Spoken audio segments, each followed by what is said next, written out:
അഗ്നിഗോളമായി രാജ്കോട്ടിലെ game centre. കുരുന്നുകൾ ഉൾപ്പെടെ വെന്തുമരിച്ചത് 27 പേർ. കൂടുതൽ ജീവഹാനി സംബന്ധിച്ച് ഔദ്യോഗിക കണക്കുകൾ പുറത്തു വന്നിട്ടില്ല. ഗുജറാത്തിലെ രാജ്കോട്ട് നഗരത്തിൽ ഗെയിംസ് സോണിലുണ്ടായ തീപിടുത്തത്തിൽ വൈകുന്നേരത്തോടെ ഉണ്ടായ അഗ്നിബാധയിൽ കുട്ടികളടക്കം 27 പേർ മരിച്ചതായാണ് അവസാനം പുറത്തുവരുന്ന വിവരം. പ്രദേശത്ത് രക്ഷാപ്രവർത്തനങ്ങളും അഗ്നിസേനാ പ്രവർത്തനങ്ങളും പുരോഗമിക്കുകയാണ്. കൂടുതൽ ജീവഹാനി സംബന്ധിച്ച് ഔദ്യോഗിക കണക്കുകൾ പുറത്തു വന്നിട്ടില്ല.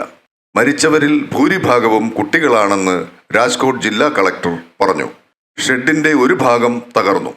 ഏകദേശം 25 മിനിറ്റ് മുമ്പ് അഗ്നിശമന സേനാംഗങ്ങൾ തീ നിയന്ത്രണ വിധേയമാക്കിയിട്ടുണ്ട്. എന്നാൽ അവശിഷ്ടങ്ങളിൽ നിന്നും ഇപ്പോഴും പുക ഉയരുന്നുണ്ട്.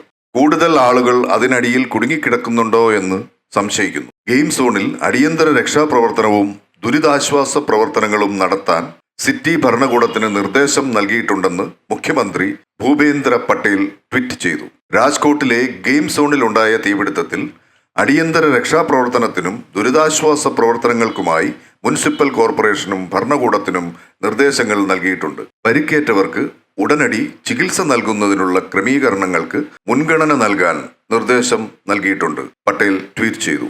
മരിച്ചവരുടെ കുടുംബാംഗങ്ങൾക്ക് 4 ലക്ഷം രൂപയും പരിക്കേറ്റവർക്ക് 50,000 രൂപയും സംസ്ഥാന സർക്കാർ നഷ്ടപരിഹാരമായി നൽകുമെന്ന് മുഖ്യമന്ത്രി ട്വീറ്റ് ചെയ്തു.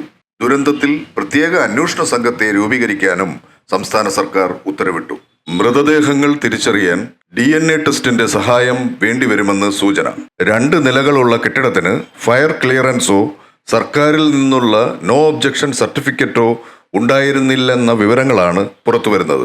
ദുരന്തത്തിന്റെ പശ്ചാത്തലത്തിൽ സ്ഥാപനത്തിന്റെ സഹ ഉടമയെയും മാനേജരെയും കസ്റ്റഡിയിലെടുത്തിട്ടുണ്ട്. ഗെയിമിംഗ് സോണിലുണ്ടായ തീ നിമിഷങ്ങൾക്കകമാണ് പടർന്നു പിടിച്ചതെന്ന് ദൃക്സാക്ഷികൾ പറയുന്നു. ഇടുങ്ങിയ ഗേറ്റുകൾ രക്ഷാപ്രവർത്തനത്തിന് തടസ്സമായെന്നും ഇവർ വ്യക്തമാക്കി. പ്രദേശത്ത് കിടന്നിരുന്ന പ്ലൈവുഡും മറ്റ് നിർമ്മാണ സാമഗ്രികളുമാണ് പെട്ടെന്ന് തീ പടരാൻ കാരണമായത്. നിമിഷങ്ങൾക്കകം തീ പടർന്നത് ആളുകളിൽ പരിഭ്രാന്തി പരത്തി. ഏതാനും ജീവനക്കാർ അഗ്നിശമന ഉപകരണങ്ങൾ ഉപയോഗിച്ച് തീ അണയ്ക്കുവാൻ ശ്രമിച്ചെങ്കിലും ഫലമുണ്ടായില്ല.